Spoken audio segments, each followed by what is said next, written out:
ये आज जो एयर कंडीशन रूम में बैठकर हर दूसरे दिन नया कानून लाते हैं सदन में, ये इनके पूर्वज शर्म नहीं आती? ये तो थे भी नहीं, इनका तो जन्म भी नहीं हुआ था, ये तो पैदा हुए 1925 में। लेकिन मदरसे की बुनियाद कब डाली गई? 1866 में दारुल देवबंद की बुनियाद डाली जाती। उससे पहले जब इस देश में अंग्रेज ने मुकम्मल तौर पर कब्जा किया तो किसी माँ ने वो बच्चा पैदा नहीं किया था कि जो तलवार लेकर हाथ में अंग्रेज के सामने खड़ा होता। लेकिन आर्टिकल नंबर 30 है भारत के संविधान का, आईन का, दफा नंबर 30 में लिखा है, हाई कोर्ट के जज साहब आपसे ज्यादा पढ़े डॉक्टर भीमराव अंबेडकर साहब थे। आपके पास 1 या 2 डिग्री होगी, लेकिन बाबा साहब अंबेडकर, डॉक्टर भीमराव अंबेडकर के पास 12 डिग्रियां थी। आजकल जो चीखते हैं ना सदन के अंदर कि बाबा साहब, बाबा साहब, बाबा साहब। अस्सलामु अलैकुम वरहमतुल्लाहि वबरकातुहू। अल्हम्दुलिल्लाहिल्लज़ी अब्दअल अफ़लाक वल अर्ज़ीन वस्सलातु वस्सलामु अला मन कान नबिय्यन व आदमु बैनल माइ वत्तीन। अम्मा बअदु फ़अऊज़ु बिल्लाहि मिनश शैतानिर रजीम। बिस्मिल्लाहिर रहमानिर रहीम। इक़रा बिस्मि रब्बिकल्लज़ी ख़लक़ खलक़ल इंसान मिन अलक़। इक़रा व रब्बुकल अकरम। सदक़ल्लाहुल अज़ीम। क़ाल रसूलुल्लाहि सल्लल्लाहु अलैहि वसल्लम तलबुल इल्मि फ़रीज़तुन अला कुल्लि मुस्लिम औ कमा क़ाल नबिय्यु अलैहि सलातु वस्सलाम। All compliments, all physical prayer and all monetary worship are for Allah. Peace be upon you, O Prophet. Allah's mercy and blessings, peace be upon us and righteous slaves of Allah subhanahu wa ta'ala. I bear witness that no one is worthy except of Allah subhanahu wa ta'ala. In the name of Allah, the most gracious, the most merciful. My Lord, explain me my praise, it is my task for me. Remove the impediment from my speech so they may understand what I say.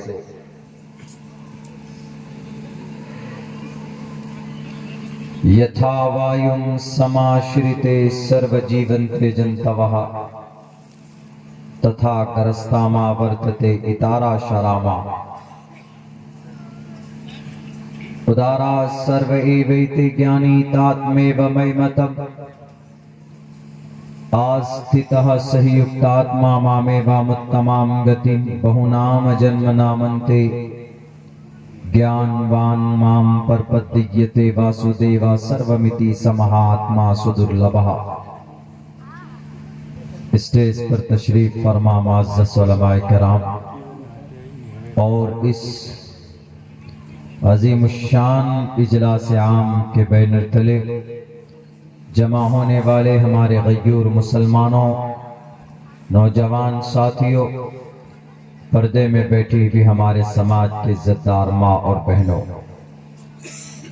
2 रोज़ा जलसा पहला दिन है और इस जलसे की निस्बत एक मदरसे से है,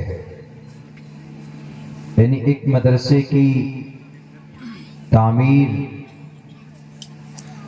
का सिलसिला अब से कई महीना पहले शुरू हो चुका था और उसी मदरसे की तामीरी और तरक्की की निस्बत पर इस प्रोग्राम को ऑर्गेनाइज किया गया।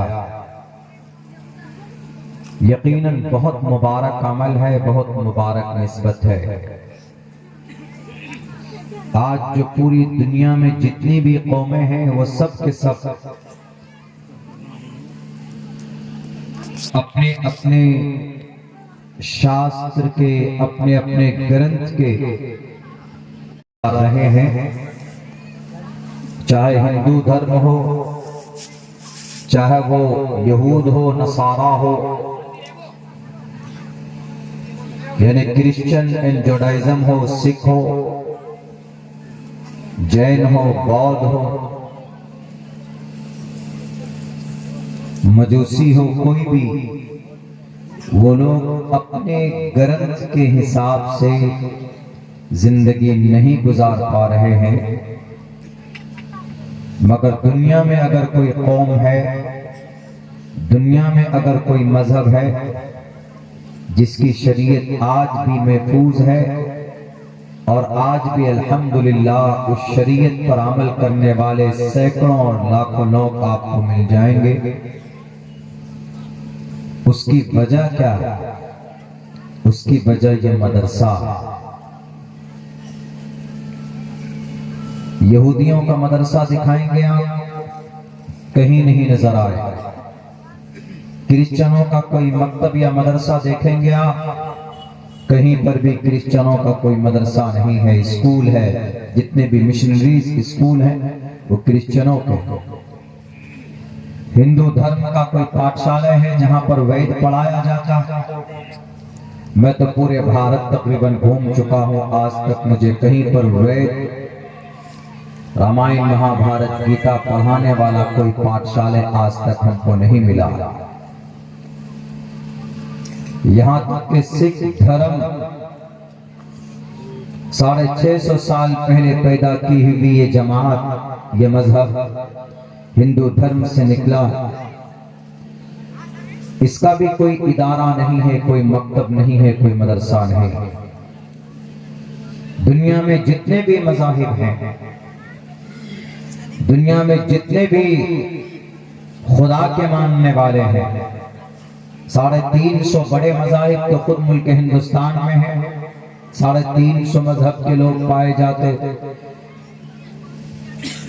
कोई भी किसी भी मजहब का, उनका कोई मदरसा, मदरसे का मतलब जहां पर तालीम दी जाती हो, दर्स दिया जाता हो, मदरसतुन, जहां पर बच्चों को सबक पढ़ाया जाता है। और मदरसा किसी बिल्डिंग को नहीं बोलते। अगर मैं यहीं पर बैठकर या किसी खेत में या किसी पेड़ के नीचे बैठकर कोई हाफिज कुरान, कोई आलिम दीन अपने कुरान और शरीयत, कुरान और हदीस को समझने के लिए अगर कुछ तालिबे इल्म को बिठाकर अगर उनको सबक पढ़ाता है तो वही जगह मदरसा है। जैसे मस्जिद है, सजदा की जगह को मस्जिद बोलते।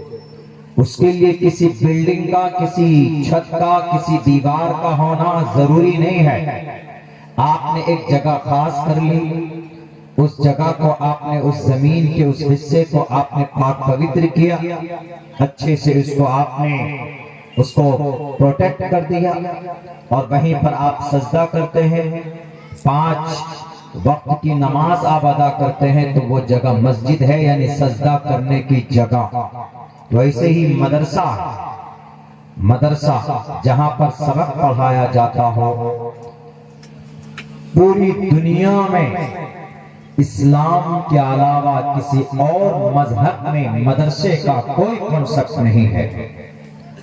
और यही वजह है कि दुनिया के सारे मज़ाहिब और दुनिया के सारे ऑथेंटिक रिलीजियस शास्त्र, उनकी मजहबी किताबें आज सही शक्ल में, यानी उनके लाए हुए पैगंबर और अवतार के शक्ल में जो उस वक्त में थी वो किताबें, वो आज नहीं है, क्योंकि उसकी तालीम का सिलसिला बंद हो गया था।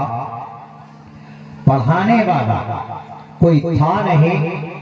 वो तालीम जो सही मैसेज था वो दूसरों तक मुंतकिल नहीं हुआ, खुर्द बुर्द हो गया।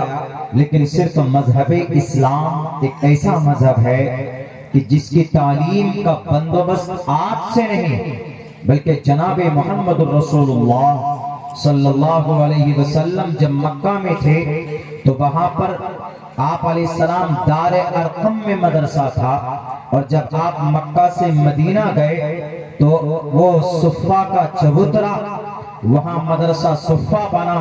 उसके बाद आप अलैहिस्सलाम के चले जाने के बाद सहाबाए किराम ने इस निज़ाम को, इस सिस्टम को आगे बढ़ाया।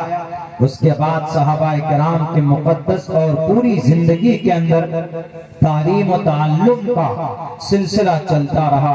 इसीलिए जनाब मोहम्मद रसूलुल्लाह सल्लल्लाहु अलैहि वसल्लम ने कहा, खैरुकुम मन तअल्लमल कुरआन व अल्लमा, तुम में बेहतरीन शख्स वो है जो कुरान को सीखता है और दूसरों को सिखाता, उससे बेहतर लोग कोई नहीं है।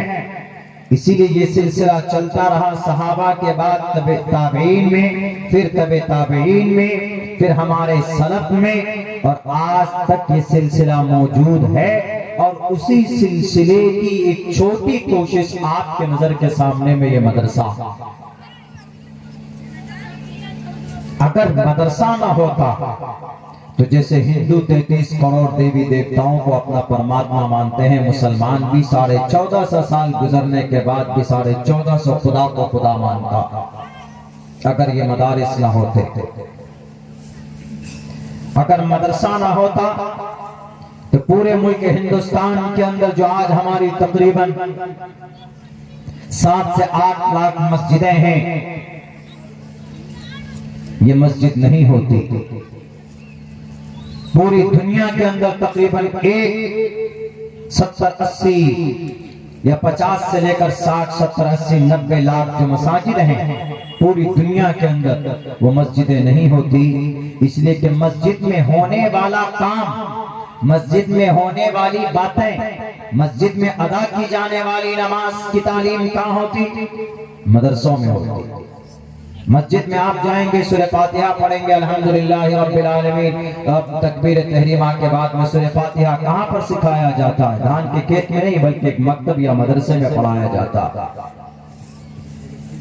पहले मदरसा, बाद में मस्जिद। एक नजरिए से देखें तो ये सिर्फ वाहिद मजहब है अपना, मजहब इस्लाम, कि जहां पर मदरसे का कॉन्सेप्ट है और ये जरूरी। जिस तरह हमारे लिए खाना खाना जरूरी है, मस्जिद बनाने को हम जरूरी समझते हैं, तो हमारे लिए मदरसों को भी बनाना और उसको बाकी रखना, ये हमारे लिए उन दोनों चीजों से कहीं ज्यादा और जरूरी है। अगर ये मदरसे ना होते, मदारिस ना होते, तो मुल्क हिंदुस्तान में जो ये टोपी और दाढ़ी नजर आ रही है ना, ये कब का इसका सिलसिला खत्म हो चुका होता। जैसा कि आज कोशिशें चल रही है, मुल्क हिंदुस्तान के ऊपर में कम जालिम लोग नहीं कुर्सी पर बैठे हैं, फुल ताकत है, कोई चीफ मिनिस्टर है, कोई प्राइम मिनिस्टर है, कोई कुछ है, कोई कुछ। मुकम्मल उनकी साजिशें हैं कि आपके मदरसे बंद कर दिए जाएं। किए गए। आसाम की धरती में अब से 1 साल पहले 1300 मदरसे बंद कर दिए गए। उत्तर प्रदेश के अंदर 23,500 मदरसे हैं। उन 23,000 मदरसों में 560 मदरसे गवर्नमेंट के फंड से चलते, लेकिन उन 23,000 मदरसों को बंद करने के लिए उत्तर प्रदेश का हाई कोर्ट ने फैसला सुनाया कि मदरसा इलीगल है, इन मदरसों को बंद कर दो, इन मदरसों को नहीं चलना चाहिए, क्योंकि इन मदरसों के अंदर कुरान पढ़ाया जाता, इन मदरसों के अंदर में हदीस सिखाई जाती, इन मदरसों के अंदर अल्लाह का नाम सिखाया जाता, इन मदरसों के अंदर में हाफिज पैदा किया जाता, इन मदरसों से आलिम बनकर निकलता, इन मदरसों से सूरह फातिहा पढ़ने वाले निकलते। कोई हनुमान चालीसा पढ़कर सीख कर नहीं निकलता इन मदरसों से। जब इन मदरसों में कुरान की तालीम होगी, इन मदरसों के अंदर हदीस की बातें होंगी, इन मदरसों में मोहम्मद की सीरत के ऊपर बात होगी, तो इसीलिए कुछ जालिम लोग कुर्सी इख्तिदार पर बैठकर ये फैसला उन्होंने सुनाया और उन्होंने कहा कि उत्तर प्रदेश के 23,500 जो मदरसे हैं, जिनमें 13.5 लाख बच्चे पढ़ते हैं, वहां के हाई कोर्ट ने यह फैसला सुनाया था अब से 6 महीना पहले, और उन्होंने कहा कि इन मदरसों को इलीगल करार दो ये मदरसा गैर कानूनी, इन मदरसों को बंद होना चाहिए। यहाँ रुककर मैं उस जज साहब को एक मशवरा दूंगा, अगर आप यकीनी तौर पर, अगर आप लोग न्यायपालिका के ईमानदार हो, तो आप भारत के संविधान का आर्टिकल नंबर 30 उठाकर देखो, जिसके अंदर माइनॉरिटी के लिए कहा गया, all minorities whether based on religion shall have the right to establish and administer educational institutions of their choice. Article number 30 है भारत के संविधान का, आईन का दफा नंबर 30 में लिखा है। हाई कोर्ट के जज साहब, आपसे ज्यादा पढ़े डॉक्टर भीमराव अंबेडकर साहब थे। आपके पास 1 या 2 डिग्री होगी, लेकिन बाबा साहब अंबेडकर, डॉक्टर भीमराव अंबेडकर के पास 12 डिग्रियां थी। आजकल जो चीखते हैं ना सदन के अंदर कि बाबा साहब बाबा साहब बाबा साहब, तो पुष्प तक तुम्हारी इतनी बड़ी डिग्री पैदा लेकर पढ़कर काबिलियत तुम पैदा नहीं कर सकते अपने नस्ल के अंदर, जितना काबिल डॉक्टर भीमराव अंबेडकर था। उन्होंने लिखा था और उन्होंने कहा है कि भारत के अंदर में दलित या मुसलमान अगर अपने कुरान और अपनी अरबी जुबान या अपनी मजहब की लैंग्वेज के हिसाब से, इस लफ्ज का मतलब है उसको अधिकार बना सकता। जैसे मौलाना और कारी साहब ने इस मदरसे की बुनियाद रखी, ये इनका फंडामेंटल राइट है, मतलब बुनियादी हक है। कल कोई पुलिस वाला या कोई सरकार का, कोई प्रशासन का कोई आदमी आकर नहीं कह सकता है कि आप मदरसा मत बनाइए क्योंकि मदरसे में कुरान पढ़ाया जाएगा। इसका अधिकार तो हमें भारत के संविधान ने दिया। भारत का संविधान कहता है all minorities whether based on religion और लैंग्वेज। ये दोनों लफ्ज जो लोग अंग्रेजी जानते हैं, ऑल माइनॉरिटीज वेदर बेस्ड, चाहे वो रिलीजन धार्मिक पर्पज से मदरसा चलाएं और लैंग्वेज या किसी अरबी जुबान या फारसी जुबान की इशाअत के लिए मदरसा चलाएं, शैल हैव द राइट, उसको परमिशन है। उत्तर प्रदेश का लाल बुजरकर भी ताला नहीं लगा सकता। बहरकैफ, लेकिन वहां पर कहा गया कि मदरसा नहीं चलना चाहिए, मदरसा को गैर कानूनी करार दे दिया गया।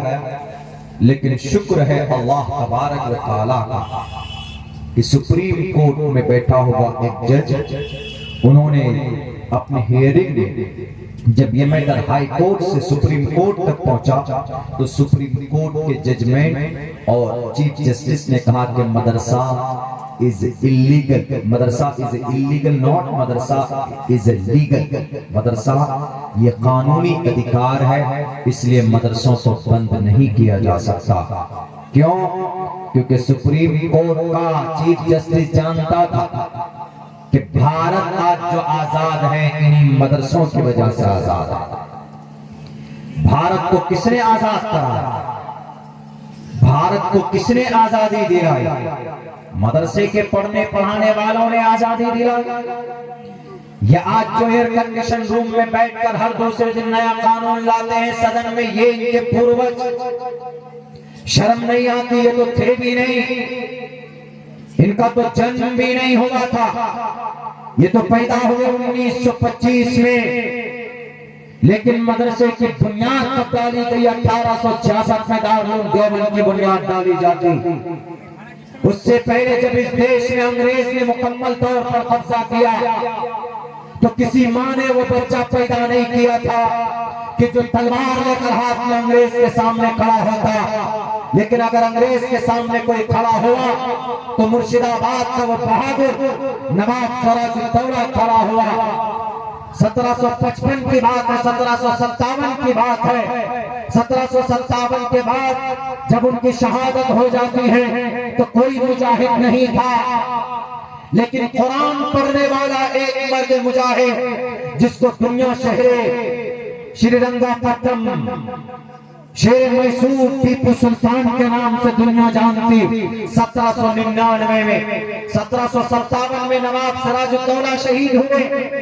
उनके बाद कोई नहीं था अंग्रेज से लड़ने के लिए, इस देश को आजाद कराने के लिए।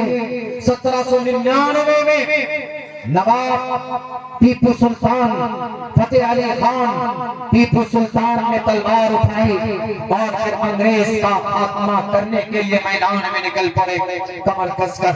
लेकिन अपने लोगों की गद्दारी की वजह से टीपू सुल्तान शहीद कर दिए गए। 1799 में जब टीपू सुल्तान शहीद किए गए तो उसकी लाश पर खड़े होकर जनरल हार्स ने कहा था कि आज से ये देश हमारा है, इसलिए कि आज इस देश के ऊपर अब कोई मर्द मुजाहिद बचा नहीं जो अंग्रेज से मुकाबला कर के लिए कोई सामने खड़ा होगा। मेरे भाइयों, 1799 में टीपू सुल्तान की शहादत के बाद 1800 आया। 1801, 2, 3, 4, 5, 6, 7, 8, 9, 10, 1831 तक कोई माए का लाल पैदा नहीं हुआ था जो अंग्रेज के जुल्म के सामने खड़े होकर उनके जुल्म का जवाब दे सके और यूं कह सके कि अंग्रेज तू जालिम है, तू लुटेरा है, तू डाकू है। किसी की हिम्मत नहीं थी। लेकिन मदरसे का लिखा हुआ पढ़ा लिखा दोनों जवान सर पे कफन बांध कर खड़ा होता है। एक का नाम 1831 में, उन दोनों नौजवानों का नाम दुनिया जानती है, जानने भी चाहिए। उन दोनों नौजवानों का नाम सैयद अहमद और सैयद शाह इस्माइल रहमतुल्लाहि अलैह 50 लोगों को लेकर बालाकोट के पहाड़ी पर गए। उससे पहले दिल्ली के अंदर बैठे हुए एक बड़े आलिम दीन सिराजुल हिंद जिन्हें कहा जाता, उनके अब्बा को जिन्हें मुस्नदुल हिंद कहा जाता, शाह वलीउल्लाह मुहद्दिस देहलवी के बेटे शाह अब्दुल अजीज मुहद्दिस देहलवी ने 1806 में एक फतवा दिया अंग्रेज के खिलाफ, अंग्रेज के खिलाफ जिहाद करना जरूरी। कौन थे शाह अब्दुल अजीज मुहद्दिस देहलवी? मदरसे के पढ़े लिखे। कौन था शाह वलीउल्लाह मुहद्दिस देहलवी? मदरसे का पढ़ा लिखा। कौन था? सैयद अहमद शहीद बरेलवी रहमतुल्लाहि अलैह, मदरसे का पढ़ा लिखा।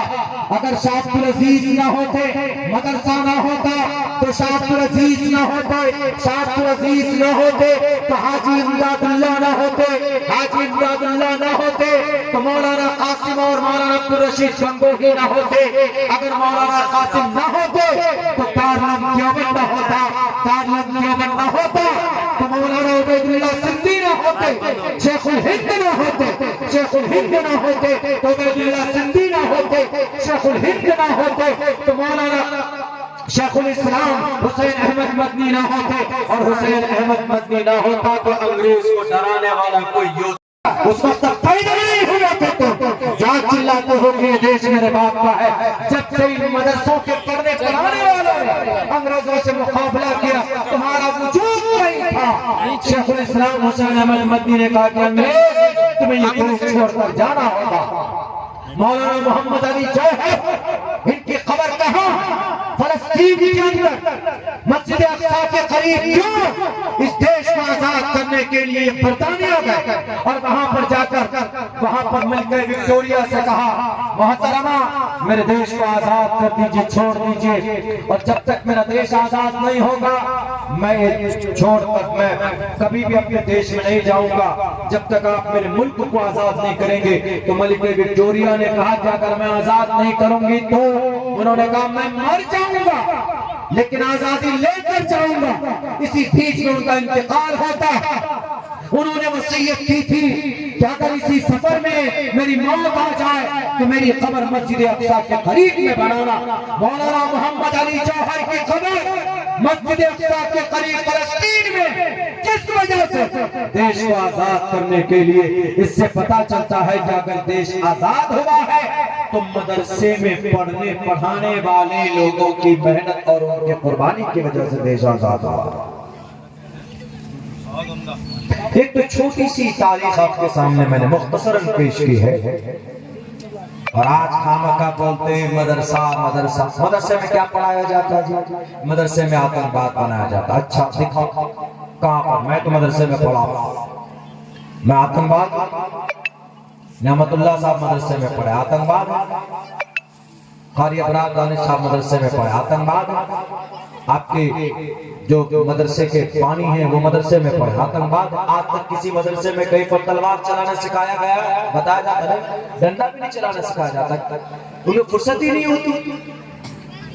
जहां बल्कि हिफ्ज़ की तालीम होती तो फजर की अज़ान से भी 1 घंटा पहले उठ जाओ, पढ़ने बैठो, फजर की नमाज के बाद पढ़ो, आधे घंटे के लिए छुट्टी होती नाश्ते के लिए, उसके बाद फिर पढ़ो, 12 बजे तक पढ़ो, उसके बाद फिर खाना खाओ, तो फिर बच्चे अलग से मस्जिद में बैठकर सबक आमुख्ता याद करते, फिर पढ़ो, ज़ोहर की नमाज के बाद फिर पढ़ो, असर के बाद थोड़ा सा टाइम मिलता, मगरिब बाद फिर पढ़ो, इशा के बाद फिर पढ़ो। उन्हें पढ़ने से फुर्सत नहीं है। और कहते हैं कि आतंकवाद बनाया जाता, आतंकवाद नहीं, इनको वफादार बनाया जाता है। और फिर ये पैगाम सिर्फ कुरान में नहीं है, मैंने एक मंत्र पढ़ा, बहुनाम जन्मना मनते ज्ञानवान माम पर प्रतिज्ञते वासुदेवा सर्वमिति समहात्मा सुदुर्लभा। पूरे का तर्जुमा नहीं करूंगा, शॉर्टकट में इतना बता देता हूं। इस मंत्र का मतलब यह है कि आदमी महान होता है ज्ञान से। आदमी जो बड़ा बनता है किससे बनता है? ज्ञान से, तालीम से बनता है, पैसों से नहीं बनता। या कोई चीफ मिनिस्टर बन जाए तो क्या वो उससे भी महान बनता है क्या? नहीं। कुर्सी तो फिरौन के पास भी थी, और आज हमारे मुल्क में भी कुछ फिरौन के तरह चल रहे हैं, उनके पास भी। तो क्या फिरौन महान है? फिरौन का नाम लेते ही क्या सामने आता है? हिटलर का नाम लेते क्या सामने आता है? बड़ा जालिम था, कम वक्त नाला। फिरौन का नाम लेते अरे तो बड़ा अकड़ था, बड़ा जालिम था, न पानी ने कबूल किया, न आसमान ने, जमीन ने, न मिट्टी ने, किसी ने भी, और गर्क हुआ, बड़े खतरनाक तरीके पर उसकी मौत हुई। हम महान कौन होता है? जिसे दुनियावी एतबार से देख लें तो हमारे मुल्क हिंदुस्तान में कई सारे नाम मिल जाएंगे हिस्ट्रिकल, जैसे डॉक्टर भीमराव अम्बेडकर।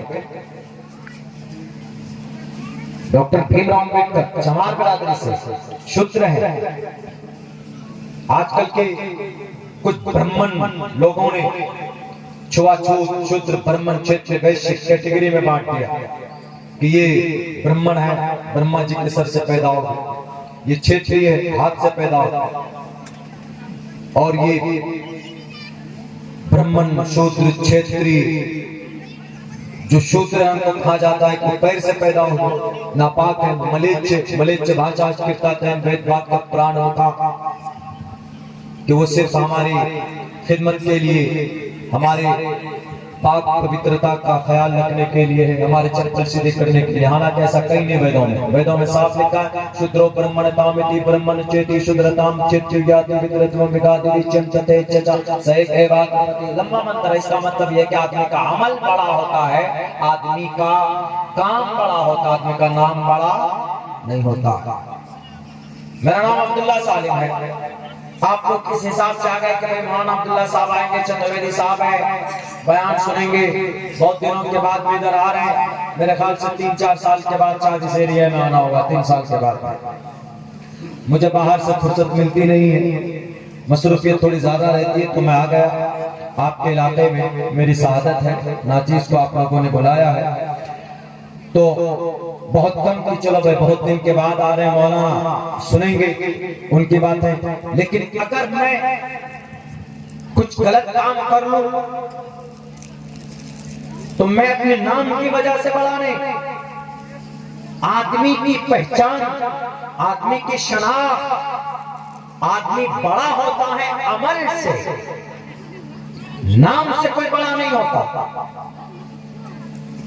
अमल से बड़ा होता। डॉक्टर भीमराव अम्बेडकर जब देश आजाद हुआ तो आजाद होने के बाद चूंकि अंग्रेज 200-250 साल तक रहे थे, कोई कानून वानून तो था नहीं। उससे पहले राजा लोग थे, मुगल साम्राज्य और बादशाह लोग जो अपने हिसाब से कानून चलाते। देश को एक कानून की जब जरूरत थी तो जो डॉक्टर साहब, बैरिस्टर साहब, नेहरू जी, तो इनको बड़ी फिक्र लायक हुई कि अब ये देश चलेगा कैसे। लंदन गए, लंदन चुके, लंदन ऑक्सफोर्ड यूनिवर्सिटी से, लंदन से महात्मा गांधी ने भी तालीम हासिल की। और उस वक्त पड़ोसी मुल्क का जो कायद मोहम्मद अली जिन्ना, वो भी बैरिस्टर थे, उन्होंने भी वहीं से तालीम हासिल की। उस वक्त में फॉरेन जब जाते थे पढ़ने के लिए तो बड़ा उनको समझा जाता था, हायर स्टडीज के लिए जाते थे। तो ये वहां पर गए, उन्होंने जाकर जो कहा यूनिवर्सिटी में कि I want to a great person, हमें बहुत गुरु ज्ञानी आदमी हम ढूंढ रहे हैं, आप हमें दीजिए, हमको देश का कानून लिखना। तो पता ऑक्सफोर्ड यूनिवर्सिटी में उसको क्या जवाब दिया गया पंडित जवाहरलाल नेहरू को? कहा गया कि why did you come here from India, क्यों आए आप यहाँ से? नेहरू जी बहुत अच्छी इंग्लिश, बहुत अच्छी थी उनकी भी। और जिन्ना साहब, जिन्ना पाकिस्तान के बानी, 1931 से जो उन्होंने लड़ाई शुरू की थी, एक लंबा वाकया पार्टीशन का, वो भी दोनों में 24 का आंकड़ा रहता था, 24 का दोनों में। और दोनों की अंग्रेजी जबरदस्त, और दोनों आला क्वालिटी के पढ़े हुए, दुनियावी एतबार से, दीनी एतबार से तो बहरे थे, गूंगे थे वो लोग, लंगड़े लूले समझिए, उन्हें दीन के बारे में कुछ पता नहीं था, अपने धर्म के बारे में, अपने रिलीजन के बारे में। तो वहां पर लंदन में उनको कहा गया कि why did you come here from India and to London, क्यों आए आप?